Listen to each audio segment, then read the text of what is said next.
Hey guys, it's Rich with your Monday Spot in the Pagan Perspective. This week's topic is on which areas of magic do you excel in or enjoy most? And this one comes from Caleb. Okay. So what area of study, or what area and how does it work? What areas of magic do I excel in? Or do I most love? So, for me, this is a two-parter.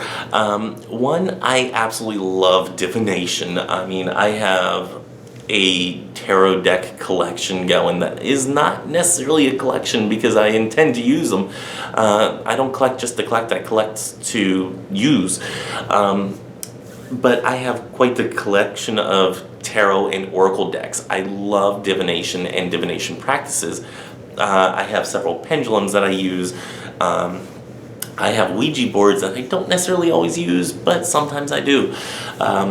Never really got the feel of the speaking board. So, for me, Ouija boards not so much, but pendulums, tarot cards, oracle cards, runes. I have gotten into runes. I keep on getting in and out of runes. Runes are actually the first form of divination that I really ever tried, that and a pendulum. Those are the ones that I've tried first and that I really enjoyed using. So divination is a huge part of my practice and I really enjoy it. I don't even really do it for myself, but I enjoy doing it for others. Sometimes I just like flipping cards, see what they have to say. If I'm doing a reading for myself, just flipping over a card and seeing what they say. So, to me, that's something I really enjoy doing. Is divination and divination types. Communication with spirits is another one, and like I said, pendulums, spirit boards, stuff like that. These are things, and tarot and oracle decks you can use with spirit communication too. So, I mean, it's all like kind of intermixed there. I like the divination aspect of, divining, issues that people are having, but I also love the spirit communication aspect that you can find in tarot, oracle, pendulums, Ouija boards, stuff like that, or speaking boards, talking boards. I love those aspects of spirit communication, and I love those aspects of divination. So whenever you put them together, it's just a wonderful collaboration of things that I enjoy doing in my practice.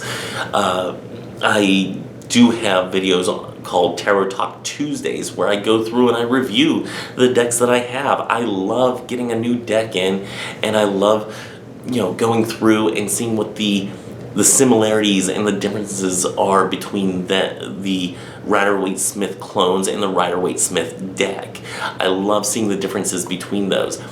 I love going through those and just saying, here's the differences, here's the similarities, and isn't it interesting how this artist did this while the traditional way was to do this. So, or the quote-unquote traditional way was to do this. Whenever using pendulum boards, I have had some amazing spirit communication sessions with pendulum boards and a pendulum. And if you haven't seen, I have a pendulum board video on my personal channel. And fun fact, the first witchy video that I've seen on YouTube was Kara's pendulum board video. And that's how I discovered Kara and discovered this witchy community. So, interesting fun fact there.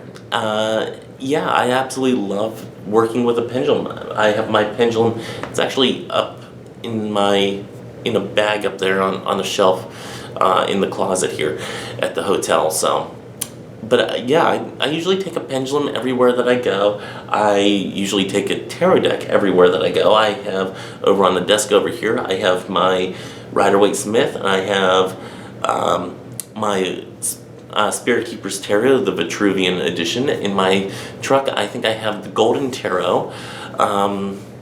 Yeah, and I think I might even have my Smith-Waite's Centennial edition in the tin can, or in the tin in my truck too. I'm not sure if I have that in there or if I left it at home.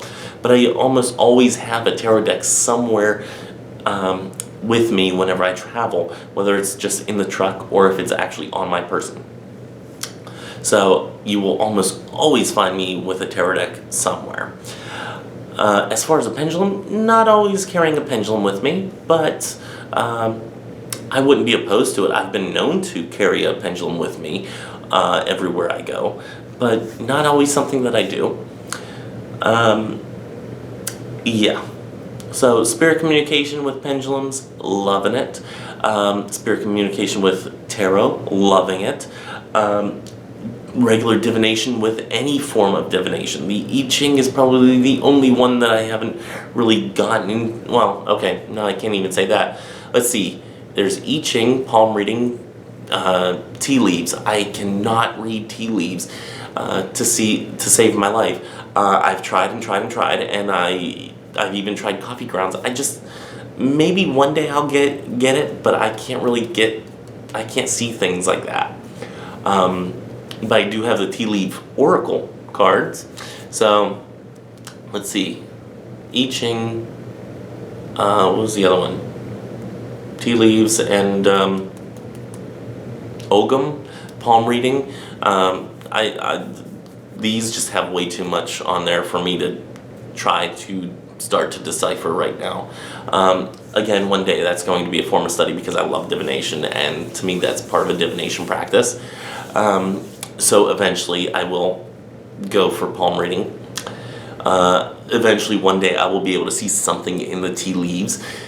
Eventually one day I will learn the I Ching, and I know Benabel Wen has a course on the I Ching, and even with Spirit Keeper's Tarot you can use that with the I Ching, and taking two cards and combining them and looking up the definition through the I Ching is an actually amazing way of divination that I have found through her Vitruvian edition. I love it. Thank you, Benabel, for suggesting that to me. So yeah, now I'm just rambling, but these are fun things that I have fun with whenever I do them. And it helps me on my spiritual practice, and it helps others on their spiritual practice if they're getting a reading from me. I've done readings for people just on the fly, like just flipping cards that I just got, and be like, okay, this happened, and this happened. And they're like, wow, that's actually pretty spot on. I'm like, I didn't even do anything with the deck yet. I said, on a longer reading, it would be a little bit more in depth, but on this one, I said, this is what you got. And it was just to prove that it works. So for him, he was like, cool. And this was one of our vendors at the store. So cool things that happen with divination there, just to kind of prove your point that this isn't evil stuff, because that's what he thought it was. So doing stuff like that, just brings to light in people's mind that this isn't necessarily evil. It's not necessarily bad. And it's not even creepy. He thought it was like the devil's playbook and all that. And I said, no. I said, this is what it is. I said, this is a counseling session. Now, in an actual session, I said we would sit down and we'd talk about these issues that I just pulled. And it helps people. I know that some of you out there that are watching this have gotten readings from me, and it's helped you. So, this is stuff that I do that not only helps me, but it also helps you, and I have fun doing it, so it's really cool. So, anyway, I am rambling so much today. I could have probably stopped this video at like 2-3 minutes in, but really, I kind of had more rambling to do. So, until next time, I don't even know where my phone went now. Oh, there it is. I think next week is Subs Week. Yes, next week is Subs Week, and I will see you guys again in October. Until then, may you have love, hugs, and ladybugs. Bye-bye.